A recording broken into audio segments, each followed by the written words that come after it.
అందరికీ నమస్కారం. విగ్రహారాధనకు సంబంధం లేని ఆదివాసీ ప్రజల చెట్లు చేమల ఆరాధన పద్ధతులు, కుల వివక్షను తొలగించిన సంస్కరణవాద హిందూ మతాచారాలు, బుద్ధుని శాంతితత్వాన్ని కలగల్పిన 3 మతాల అద్భుత సంగమాన్ని మనం ఒడిశాలోని పూరీ జగన్నాథ పూజా విధానంలో చూడవచ్చు. మానవ చరిత్రలో విభిన్నమైన 3 మతాలు శాంతిపూర్వకంగా పాలు నీళ్ళ సమ్మేళనమై జనజీవంలో భాగమై ఇప్పటికీ ఆ సహృద్భావ వాతావరణాన్ని కొనసాగిస్తున్న ఏకైక ఉదాహరణ పూరీ జగన్నాథ్ ఆరాధన విధానాలు. వేదాలని యజ్ఞయాగాలని అంగీకరించని బుద్ధుడు హిందువుల ఆరాధ్య దైవమైన విష్ణువు 9వ అవతారంగా హిందూ మతంలో స్థానం పొందడమే గాక ఇక్కడే బౌద్ధం హిందూ మతంలో విలీనమయ్యింది. తద్వారా హిందూ మతంలోని కుల వివక్షను, ఆదివాసీల పట్ల చిన్నచూపును తొలగించి దేవుని పట్ల భక్తికి కులం, జాతి, మతాలు అడ్డుగోడలు కావనే ఆ కాలం నాటి భక్తి ఉద్యమాల లక్ష్యాన్ని నెరవేర్చింది. క్రీస్తు శకం 12వ శతాబ్దంలో పూరిలో పుట్టిన ప్రఖ్యాత సంస్కృత కవి జయదేవుడు రాసిన గీతా గోవిందం బౌద్ధ హిందూ మతాల సంయోగానికి అద్దం పడుతుంది. యావత్ భారతదేశంలో కృష్ణ భక్తి ఉద్యమంలో ఉరుతొలగించిన ఈ సంస్కృత గీతంలో బుద్ధుని విష్ణువు 9వ అవతారంగా కీర్తిస్తాడు. వేదాలను నిందించి శృతులకు విరుద్ధంగా జంతువులను బలు ఇవ్వడాన్ని నిరాకరించిన బుద్ధుడు కేశవుడేనని ఇలా భజిస్తాడు.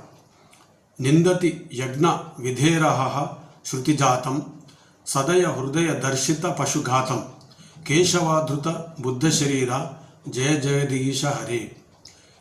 క్రీస్తు శకం 14వ శతాబ్దంలో వైష్ణవ భక్తి ఉద్యమ ప్రముఖ గురువు చైతన్య మహాప్రభు బెంగాల్ నుండి పూరికి తన నివాసాన్ని మార్చి అక్కడే చనిపోయే వరకు ఉన్నాడు. ఈ 3 విభిన్న మతాల విచిత్ర సంగమం ఎలా సాధ్యమైనదో తెలియజేసే గాథ ఆసక్తికరంగా ఉంటుంది. ఆధునిక ఒడిశా నిర్మాతలలో ఒకరైన పండిత నీలకంఠ దాస్ పూరీ జగన్నాథ ఆరాధన పద్ధతుల గురించి వ్యాఖ్యానిస్తూ హిందూ బౌద్ధ మతాలు పరస్పరం సమన్వయంతో సమ్మిశ్రితం కావడం బహుశా ప్రపంచ మతాల పరిణామ క్రమంలో మత సామరస్యానికి సమ్మేళనానికి అత్యంత అరుదైన గొప్ప ప్రతీక అని అన్నాడు. మహావిష్ణువు బుద్ధునిగా ఎలా అవతరించాడో పద్మపురాణంలో వివరించడాన్ని పండిత నీలకంఠ దాస్ తన రచనలో ఇలా విశ్లేషించాడు. ఒడిశా అడవుల్లోని సవర ఆదివాసులు చెట్టు బోధెలను తమ దేవతగా పూజిస్తారు. మాలవదేశ రాజు ఇంద్రద్యుమ్నుడు విష్ణు భక్తుడు. అతనికి కలలో విష్ణువు కనిపించి తనని బుద్ధావతారంలో సవర ఆదివాసీలు పూజిస్తున్నారని చెప్తాడు. సవరలు పూజించే బుద్ధదేవుని కనుగొనేందుకు రాజు తన మంత్రి విద్యాపతిని పంపుతాడు. అడవిలో సవరలు తమ పూజా విధానాన్ని గోప్యంగా ఉంచడం వల్ల విద్యాపతి వాటిని కనుగోలేకపోతాడు. అతను ఆదివాసులతో కొన్ని సంవత్సరాలు సహజీవనం చేసి వారి అమ్మాయినే పెళ్లి చేసుకుంటాడు. వారి విశ్వాసం చూరగొన్న తర్వాత అతను సవరలు పూజించే బుద్ధావతార విష్ణుదేవతను తెలుసుకుంటాడు. రాజుకు విషయం తెలిసి అక్కడే మందిరాన్ని నిర్మిస్తాడు. అదే పూరీ జగన్నాథ ఆలయం. ఇక్కడ నివసించే సవర ఆదివాసీలను జగన్నాథుని బంధువులుగా భావిస్తారు. వారిని దైత్యులు అని పిలుస్తారు. బ్రాహ్మణ విద్యాపతికి అతని సవర భార్యకి పుట్టిన వంశజులు ఇక్కడే ఉంటారు. వారిని పాటి బ్రాహ్మణులు అంటారు. వైదిక భక్తి ఉద్యమానికి పూర్వం ఇక్కడ బౌద్ధ జైన మతాలు కూడా ప్రాచుర్యంలో ఉండేటివి. బుద్ధుని దేవునిగా భావించి విగ్రహారాధనను అంగీకరించే మహాయాన బౌద్ధ ప్రచారకుడైన నాగార్జునాచార్యుడు క్రీస్తు శకం 3వ శతాబ్దంలో పూరికి వచ్చి ఇక్కడి విగ్రహారాధనకు వ్యతిరేకులైన హీనయాన బౌద్ధాన్యాయులను మహాయాన బౌద్ధాన్యాయులుగా మార్చివేశాడు. ఆదివాసీ సవరలు తమ దేవతలను వృక్ష కాండం రూపంలో పూజించే ఆచారాలను, వైదిక బౌద్ధ మతస్థులు విగ్రహారాధనను సమ్మిళితం చేసిన సాంస్కృతిక ఉద్యమ పర్యవసానమే పూరీ జగన్నాథ ఆరాధనగా పరిణామం చెందింది. దీనిని మనం ఆదివాసీ నమ్మకాల, బౌద్ధ హిందూ మతాల మాత్రమే కాకుండా జైన పద్ధతుల సమ్మేళనంగా కూడా భావించవచ్చు. పూరీ జగన్నాథ ఆరాధన ప్రాథమికంగా జైన ఆరాధన పద్ధతులే అంటూ పండిత నీలకంఠ దాస్ ఇందుకు ఉదాహరణగా జైనులు తమ తీర్థంకారులను నాథ్ పేరున పార్శ్వనాథ్, రిషభనాథ్, అజితనాథ్లుగా పిలుస్తారని పేర్కొన్నాడు. క్రీస్తు పూర్వమే మౌర్య చక్రవర్తి చంద్రగుప్తుడైన జైన ఆజీవకుల కోసం ఒడిస్సాలోని కందగిరిలో చంద్రగుప్తుడు రాతి గుహలను నిర్మించాడు. అవసాన దశలో జైన మతాన్ని అవలంబించి ప్రోత్సహించాడు. పూరి జగన్నాథుని రథయాత్ర కూడా ఎంతో ప్రత్యేకత సంతరించుకుంటుంది. దేవుళ్లను కొయ్యమానుతో చేసి పూజిస్తారు. ఇవి సాధారణ దేవతా విగ్రహాలకు మళ్ళీ కాళ్ళు, చేతులు, ఆయుధాలు, ఆభరణాలు కలిగి ఉండవు. చెట్టు మానులకు విశాలమైన కనులు దిద్ది ఉంటాయి. జగన్నాథుని చతుర్థమూర్తిమంతంగా కొలుస్తారు. సుదర్శనుడు, బలభద్రుడు, సుభద్ర, జగన్నాథులుగా పిలిచే ఈ 4 కూడా చెట్టుమానుతో చేసినవే. ఆయా మూర్తులలో కొట్టొచ్చినట్టు కనిపించే విశాలమైన నయనాలు తప్ప ఏ ఇతర శారీరక అంగాలు ఉండవు. వీటి ఆరాధనలో అన్ని కులాల వారు పాల్గొంటారు.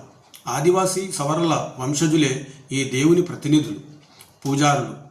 ఇక్కడ పాలించిన రాజు తమను తాము జగన్నాథుని సేవకునిగానే భావిస్తూ అతని రథయాత్ర ముందు చీపురుతో ఊడ్చేవారు. తమ మతమే అన్ని మతాల కన్నా మిన్నని నీలిగే ఈ కాలపు మతనాయకులకు అన్ని మతాలు సమన్వయంతో ఎలా సహజీవనం చేయవచ్చో పూరి జగన్నాథ ఆరాధన పరిణామం ఒక మేలుకొల్పు. ప్రస్తుతం ప్రపంచంలోని అన్ని మతాల వారు తమ ప్రత్యేకతను చాటుకోవడానికి ప్రాధాన్యత ఇస్తూ ఆ ప్రత్యేకతల్ని ప్రపంచం గుర్తించాలనే ఐడెంటిటీ పాలిటిక్స్ రాజకీయాలతో మనుషుల మధ్య పరస్పర గౌరవం, సహనం, సమన్వయం ఉండాలనేదే మర్చిపోయారు. ప్రాచీన సంస్కృతి సాంప్రదాయాలను, ఆచార వ్యవహారాలను అధ్యయనం చేయడంలో, వాటి చారిత్రక, సామాజిక అంశాలను అర్థం చేసుకోవడంలో చాలామంది విఫలమవుతారు.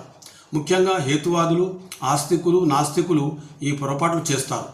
వీటి అధ్యయనంలో కనిపించే గందరగోళానికి శాస్త్రీయ కారణాలను వివరిస్తూ ప్రపంచ మతాల పౌరాణిక, కాల్పనిక అంటే మైథాలజికల్ ఆచారాల తులనాత్మక పరిశీలన చేసిన ప్రఖ్యాత రచయిత జోసెఫ్ క్యాంపెల్ ప్రపంచంలో సగం మంది తమ మత గ్రంథాలలో, పౌరాణిక గాథలలో వర్ణించిన విషయాలను ప్రతీకలుగా అంటే సింబల్స్గా, ఉపమానాలుగా అర్థం చేసుకోకుండా వాటిని అక్షర సత్యాలుగా భావిస్తారు. మిగిలిన సగం మంది ఆయా వర్ణనలను యథాతథంగా అర్థం చేసుకొని అందులో ఉన్న శబ్దార్థంనే నిజమైనవని భావించి అందువల్ల అవి అసత్యాలని, అభూత కల్పనలని తేలుస్తారు.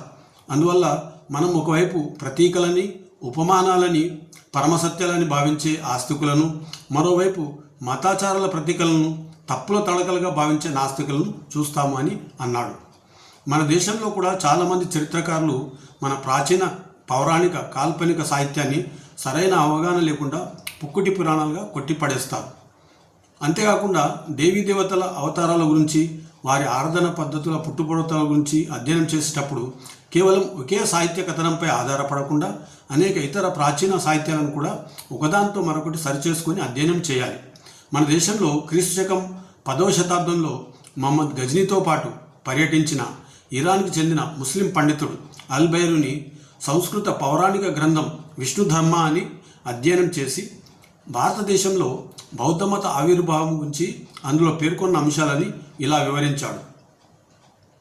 విష్ణువు బుద్ధావతారం గురించి శౌనక ఋషికి చెబుతూ కలియుగంలో జనులలో సద్విశ్వాసాన్ని వ్యాపింపజేయడానికి ధర్మపరాయణుడైన శుద్ధోదనుని కుమారునిగా బుద్ధోదనిగా పంపాను. అయితే రక్తవర్ణ వస్త్రాలు ధరించే అతని అనుయాయులు బౌద్ధ శ్రమణులు అతని బోధనలను వక్రీకరించి బ్రాహ్మణుల ఆధిపత్యాన్ని తొలగిస్తారు. శూద్రులు బ్రాహ్మణులను అగౌరవపరుస్తారు. వర్ణాశ్రమ వ్యవస్థ నశించిపోతుంది అని చెప్పారు. బుద్ధుని విష్ణు అవతారంగా స్కందపురాణంలో సైతం వర్ణించారు.